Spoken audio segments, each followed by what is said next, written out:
Hello, hello. Welcome to another episode of Euphoric, the podcast. I'm here with Alexandria, and I can't wait to dive deep into a really powerful conversation today with her. Alexandria, can you share a little bit about what you do and what you consider your kind of impact in the world?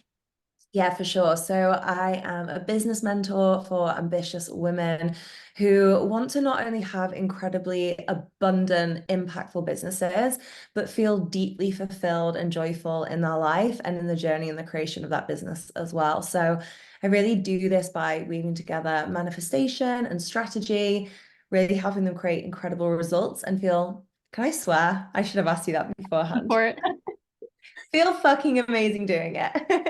Yeah, well, I'm so excited to have you here because not only do you have this incredible energy about you, but this ethos that you express throughout your whole life, of really truly having that success, not just from the number standpoint, but also from the lifestyle and the sense of enjoyment that I think you really exude. So let's go way back. Like, how did you get into this? Like, what's your story? Where did you start out? I know you've had a couple different careers that kind of led up to here. So, I mean, it's a very deep spiritual career you have. It's very powerful.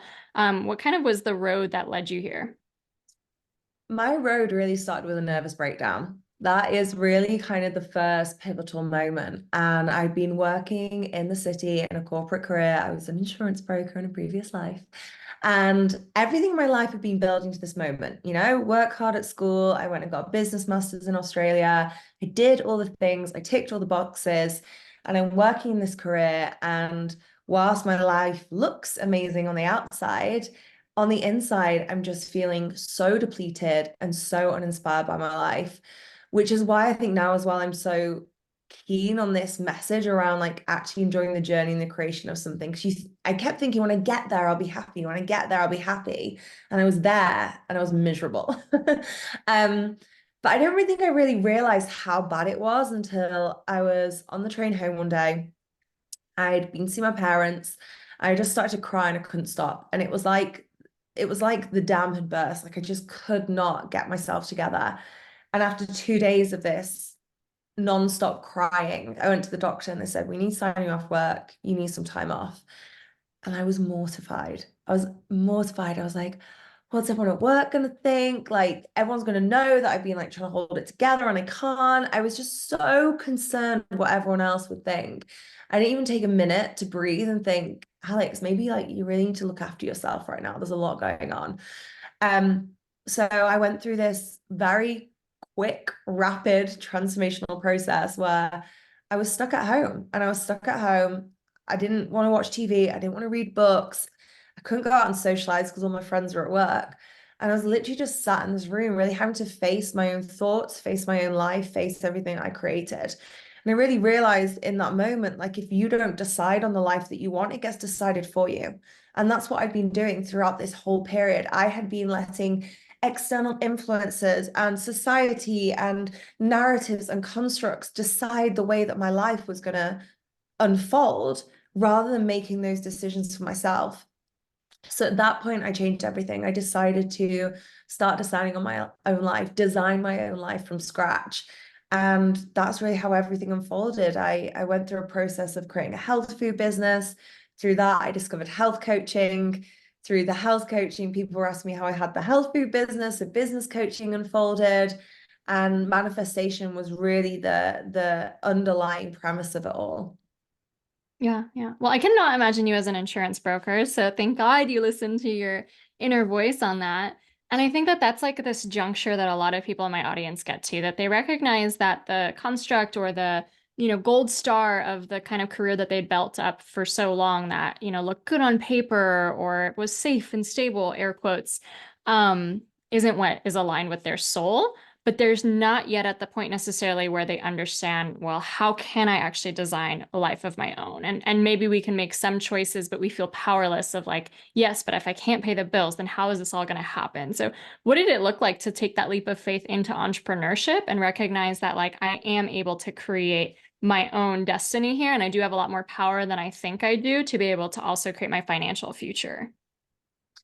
At first, it was scary. I remember walking into the office about to hand in my resignation, just praying. I don't think I even realized I was praying at the time, but I had this like mantra going around in my head, and I was like, I have nothing to catch me right now, but I'm gonna leap, and I just hope something appears. Like, I have nothing to catch me. I hope something appears. I had this idea for this health food business. I'd never run a business before. I'd never even made jam before. It was a chia seed, refined sugar-free jam. I hadn't done any of these. I didn't have a clue what I was doing. So it really was such a leap. And for me, I decided I cannot stay in this job. Like, I can't stay here. I need to hand in my resignation, work my 3 months notice, and get out of here as soon as possible. And I had a mortgage to pay. It wasn't like I had zero responsibilities at this point. There were things weighing on me. But the other thing that I recognized in myself was like, I will fucking work and I will make it work. And I actually think that's the thing that's missing from most people. I work with a lot of startup businesses and entrepreneurs, and you have to be willing, particularly in the early days, to go at it and to shoot a load of arrows and not have any of them land where you expected them to, but just create a load more and start shooting them again and keep going. So I hustled in those early days. I was starting this business from scratch. I would work 12-hour promo jobs because it would help pay the bills. I rented out the spare rooms in my house. I just did as many things as necessary to make it work and make it happen. And within that, it took the most self-belief and the most magic that it could take, because my reality was not reflecting anything back to me at that point. If anything, my reality was reflecting back to me, are you fucking crazy? Like, who are you to think any of this is going to work?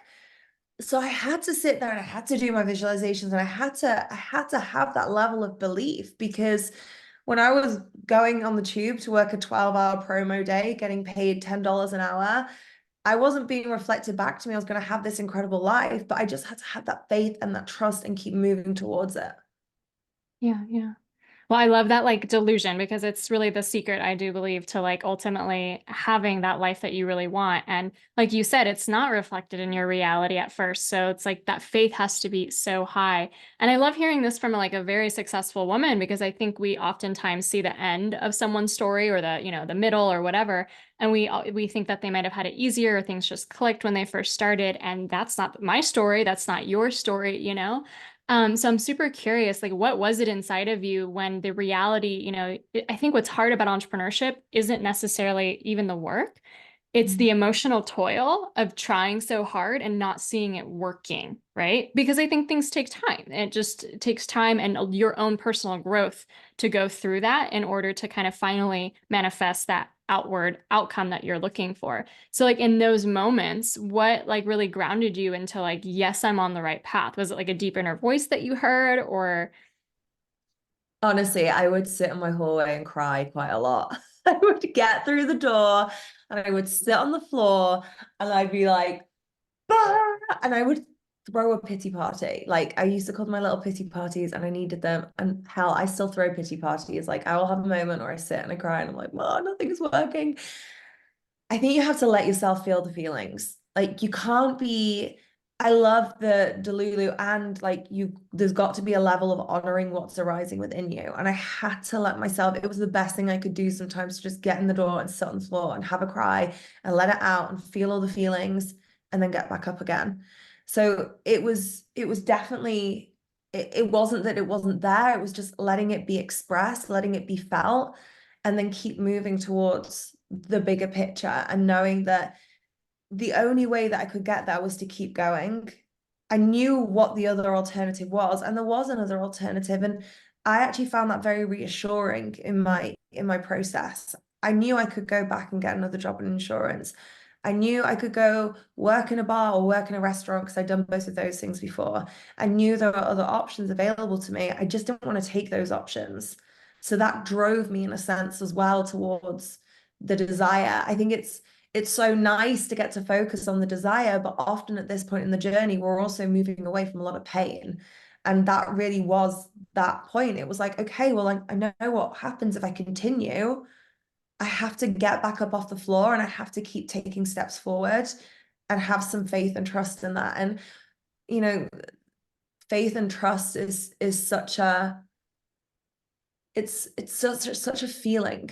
And I can't quite put it into words, but the whole point of faith and trust is you have no promise that the outcome that you desire will take place, and you have faith and trust regardless. So you just have to keep leaning into that feeling. Yeah. I think there's such a pride that comes when we look back at that past version of us who like kept going. Cause like now you're at a certain point where you're like, thank you. Thank you for like that perseverance. Thank you for that trust, that faith. And now you're living like life of your dreams per se. You have a house you're building in Tulum. You met Richard Branson at his private island. Is that true? Can you tell me about that? Wild. Joe, I put this on my vision board. So I started working with a coach fairly early on into my business. I was the classic story of like, I didn't have the money to invest. I borrowed the money. Just one of those stories. And one of the things that she always used to share was she'd been to Necker Island with Richard Branson. She took this trip every couple of years. And I was like, that is just so unbelievably wild to me, like amazing. And I very kind of loosely put it on my vision board because I kept being like, I'm not there yet, but one day maybe. I'm not there yet, but one day maybe. And I remember even about 6 months before I got invited to go, one of my good friends she didn't actually end up going because she ended up pregnant instead, but she was meant to be going. She said, you should come. Like, why don't you see if you can join us on this trip? And I was like, I'm not there yet. And I just had this story. And all of a sudden, to a friend of a friend, I got invited to this group. And it was still a step up into okay, I get to be there. There was some really incredible, not just Richard Branson, but it was a group of female entrepreneurs who went. And there was some women in those group whose programs I had taken, who I'd like looked up to and admired for so long. And to be in that group with them was a growth journey in itself. But it was incredible. It was such a magical island. It was so expansive. And Richard Branson himself is such a stand for everything I want to create in my own business and help other women create, in that he has so much joy and fun and creativity woven into the process. And he's not afraid of not knowing what he's doing. If you think about the number of industries he has businesses in, it blows my mind. But he's not afraid of getting his hands dirty and going into these different areas. Yeah. I once read a story about him where like he had no idea what even like the most basic accounting like terms were, like income versus profit. And he's like, I don't need to know that stuff. I just delegate and get the best. And that, he's also failed a lot with all those industries. And that's also something we don't see. We see the ultimate success picture, and like that level of success, no matter what it is, there's so many like failings and 10 years in the making and all that practice we do in private to like have it finally go public like that. But I think that's a crowning achievement, obviously, to be able to celebrate somewhere like that and meet such an icon in the industry. So, you talked about vision board, you talked about, being Delulu and really building this bigger vision. I think like manifestation has become such a buzzword these days, so popular in much wider reaches of context, whereas before maybe some very more spiritually aligned people would have been practicing that. Now it's like just a very popular concept. So what does manifestation mean to you, and how do you practice it?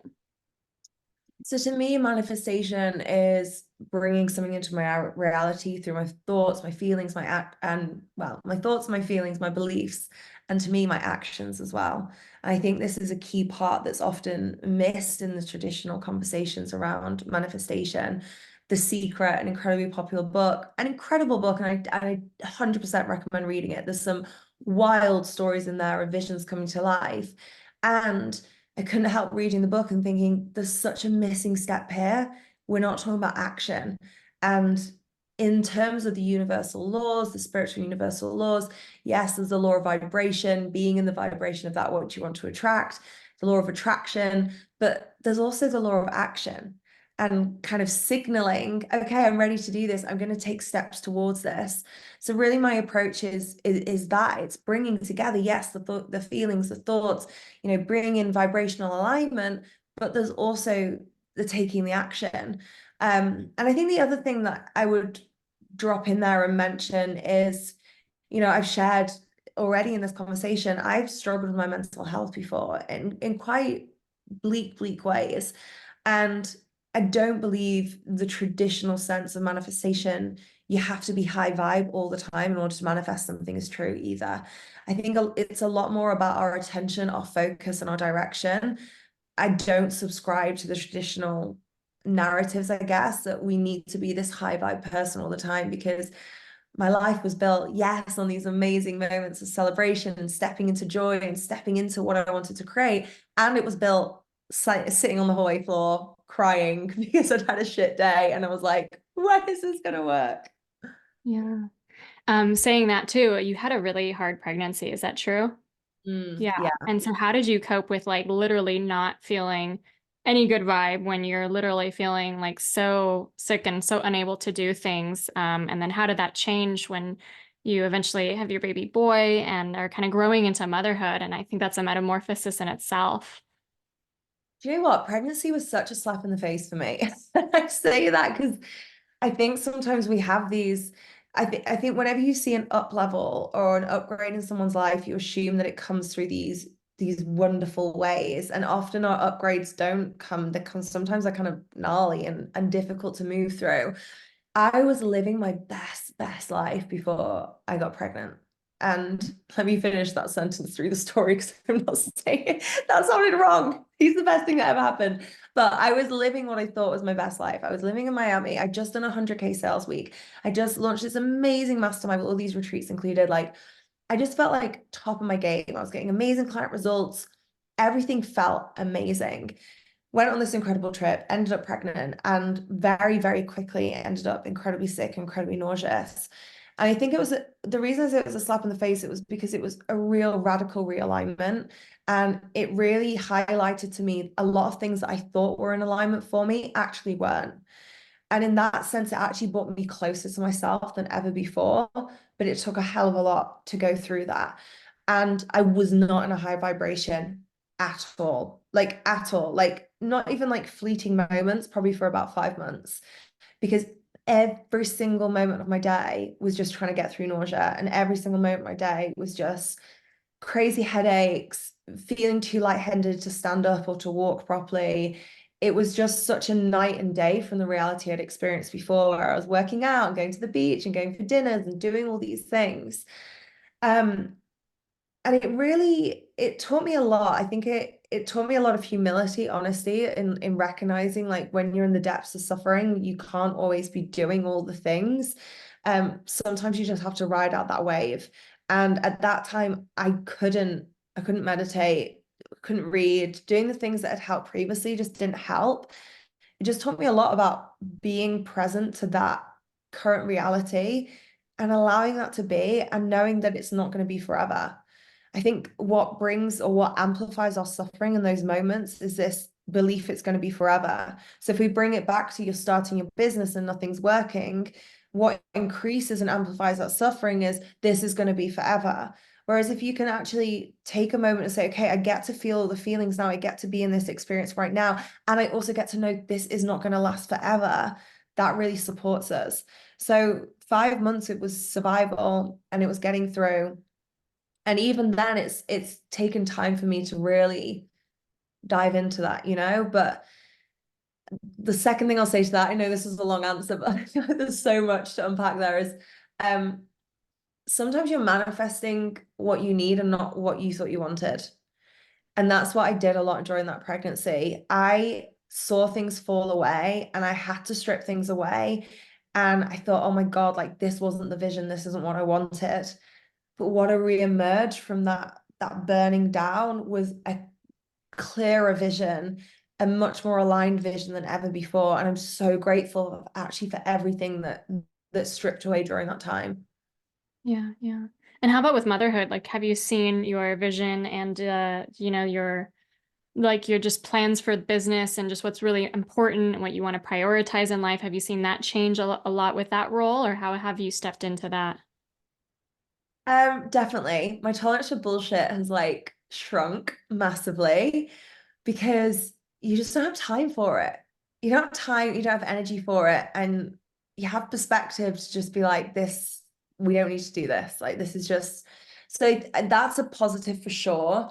And I think that also translates to everything else. You don't have enough energy for all the excess and the excess fluff that you used to do. So you do have to get a lot more to the point. That being said, I wouldn't say that my experience of motherhood was that I stepped into this super productive way of being. I know that's shared a lot and that's spoken about a lot. That wasn't my experience. But motherhood gave me this beautiful openness actually to explore more. It actually provided, in its strange way, more spaciousness to explore more of myself and how I wanted to show up than I'd allowed myself previously. So yeah, it's a wild, wild ride, and it's a longer journey than I thought it was going to be as well. I thought I was going to be back in my jeans and running my retreats at 8 weeks, and it would just be like, you know, back at it. And it's not been that experience at all. Well, I love the spaciousness, and I think that permission that you're giving yourself is also permission to other women to do so as well. I'm super curious, like you've grown such a successful business, you're running retreats, you're, building these communities, masterminds, events. There's a lot of, it feels like very devoted community in your community. And I'm really curious, for anyone starting out, sometimes we see the biggest type of creators, the biggest coaches, and we might assume like, well, if I don't have numbers like that, if I don't have this huge Instagram with millions of followers or this or that, that it's going to be impossible to create that. And I feel like something that you do so well is the intimacy, like I said, of your community. So I'm curious, like what you think the greatest strengths of your business are and how anyone who might not have like the biggest, flashiest, whether it's numbers on Instagram or likes or something like that, can also see like what really matters in building a successful business. Well, firstly, thank you. I love that scene, and that is what's reflecting out. I think there's an intimacy with my community and particularly clients who have worked with me because I really fucking care. And I think it's a blessing and it's a curse because it makes me a fucking amazing coach and mentor. And it can break your heart sometimes because you are so invested in your clients and not just their businesses, but their lives. So I definitely think allowing people to show you care, and I think there's almost like a trend of the cool girl kind of like removed energy sometimes. And I think that works for some people. But I also think don't be afraid of showing people that you care. Don't be afraid of going the extra mile. Don't be afraid of just doing that little extra sprinkle of magic beyond what you said they could expect from the program or the free workshop, whatever it is, and pour your all into everything. So if it's a free call, run it like you're getting paid $1 million to run that call. If it's a $33 masterclass, run it like you're being paid $1 million to run that masterclass. Really give everything your all. Don't hold anything back per se. And then in terms of what you can do with smaller numbers, we did our first six-figure launch with less than 1,000 email subscribers, less than 10,000 followers on Instagram, less than 1,000 signups to the workshop. Like, much smaller numbers than you see these industry leaders and giants having, and everything is so possible. I think when you're in the right energy, people really feel that. And when you can back it up with something really powerful, then that just keeps rolling. I have clients that work with me from program to program to program, not because they're still where they were, but because they've expanded so far beyond where they were, and they trust me to hold that next level of expansion with them. Yeah, yeah. Well, that care is very evident. And, I think that is so well needed, definitely in this industry. And I'm curious, how do you also, have boundaries around like what you are prioritizing? And you mentioned earlier how like you let the fluff and the stuff that didn't matter as much kind of fall away. So is there any examples that you might have of just things you don't put up with anymore when it comes to boundaries?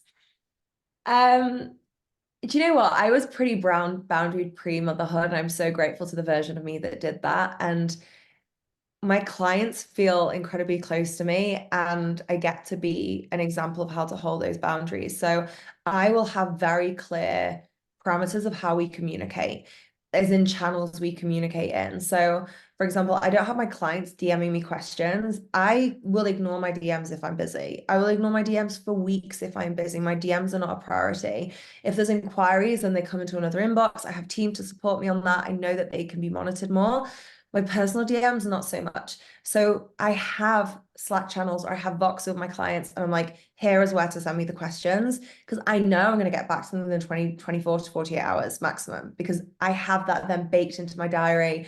I know that I'm dropping in there. I'm going to drop in when I'm also in the mood to like be totally present and mentoring them completely. I'm not like mentoring them whilst cooking lunch or something. Like I'm sat often here, really dropped in, really present to that. I also created new levels of separation in terms of communication, I guess, with the wider world, so to speak. So I used to monitor our kind of general inbox. I stepped away from doing that, and I have an email address that only my one-on-one clients and my right-hand woman has. And that's how it should be, because actually it cuts through the noise, it cuts through the fluff. It allows me to be really focused and present with my time. And it's just little tweaks like this, like building upon each other. And then the other thing I think I'd say is time blocking. I used to time block previously, but I used to do it in a very reactionary way. So this needs doing and this needs doing, and so wants this from me, and da da da da. I was reacting to everything, and I time block based on that. Whereas now, like, I have 3 big goals for this year, and that is it. Like, those are my 3 focuses. That's what I'm aiming at. And I time block my diary based on those as my starting blocks. And then I get to react to the other things that need doing. Because let's be honest, that's always going to be part of our day. Like, there's always going to be people need responses or something pops up. Like, I get that. But that gets to be blocked in around the bigger North Stars rather than it being the other way around all the time. Yeah, yeah. Oh, well, I'm definitely taking notes on all this because that sense of urgency we can get around that kind of stuff, you know? And Tony Robbins has this really great model of like whether things are urgent or important and the different 4 kind of quadrants they can fall into. And so many of us are doing things that are urgent, but not important. Like, you know, they just kind of come in and you think like you have to answer this right away or that you have to answer your phone even and all those kinds of things. But then we can build our whole lives basically working like that and not ever getting to the like important needle movers that we have to do. So I love that. Alexandra, how did you start exploring alcohol-free living and what have you learned from that? So I first took a break from alcohol for 6 months when I found out I was having like health issues, and I found out I had candida and SIBO and leaky gut and all the kind of other stuff that goes on. My hormones are really out of balance. And as part of that, I did a no sugar diet. And obviously alcohol comes under sugar. So for 6 months, and you know, the 1,000 other things that follow health-wise from alcohol, but for 6 months, I did completely no alcohol. And honestly, I really struggled with it. I found it really, really hard. I'd gone from being quite a heavy drinker, really, because I had a big part of my job when I was in insurance was socializing, and that socializing often based around alcohol. So I was drinking probably 4 or 5 times a week to cutting back a little bit when I was kind of moving away from that, but still having a social life that centered a lot around alcohol and a lot around going out and a lot around drinking, to completely nothing for 6 months. So I felt that, but in doing that, I also became aware of a lot of my patterns with it. So I became really aware. One of the biggest things was social events I wasn't enjoying unless I was drinking. I was like, I actually just don't want to be here. That's why I'm drinking. Why am I here? Why I'm not enjoying this. The second thing was just habit. So other people were drinking, so I drink, and then I'd keep drinking whatever I'd started drinking. So instead of switching on to a soft drink or something like, or a tea, like whatever it may be, I would just keep drinking. It was just the habit. And the third thing was also a lot of anxiety, actually. Like I am such a people person, and I do get a bit anxious sometimes when I first go into environments, particularly there's lots of people I don't know, or it's quite an intense atmosphere. So I became really aware of my patterns there. And then when I introduced alcohol back in, I really found a kind of rhythm that worked for me and a lot more greater awareness around it. And that forever changed my relationship with alcohol. It never went back to where it was. I do drink now, but it's night and day from where it was. And it feels like a more mindful relationship is how I describe it. Yeah, yeah.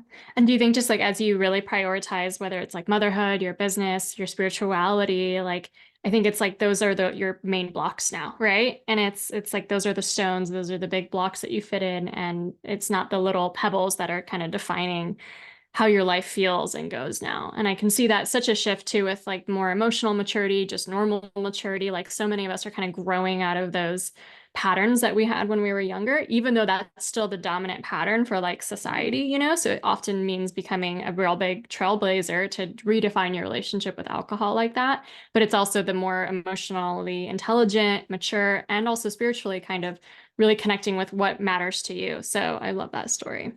Yeah, and I definitely think I really allow different seasons in my life. Like, I've just been in celebration season. I had Christmas and then it was my birthday, and I've been doing all these things where I've been going for lovely meals and yeah, I've had some glasses of champagne, I've done these things. But right now I'm entering a season where it's health and it's work. I've got big projects and big health goals that I want to hit. And alcohol doesn't get to be part of that right now. So I think it's also honoring these rhythms and these different moments. And like you said, the prioritization and saying, okay, well, what is a priority right now? Does it fit within that? And often the answer is no. Yeah. Yeah. Well, amazing. I love this conversation today. I got so many good tidbits, and I'm so grateful for your advice. Thank you for having me. You've got such a beautiful, warm energy, and I'm just really grateful I got this time with you. Of course.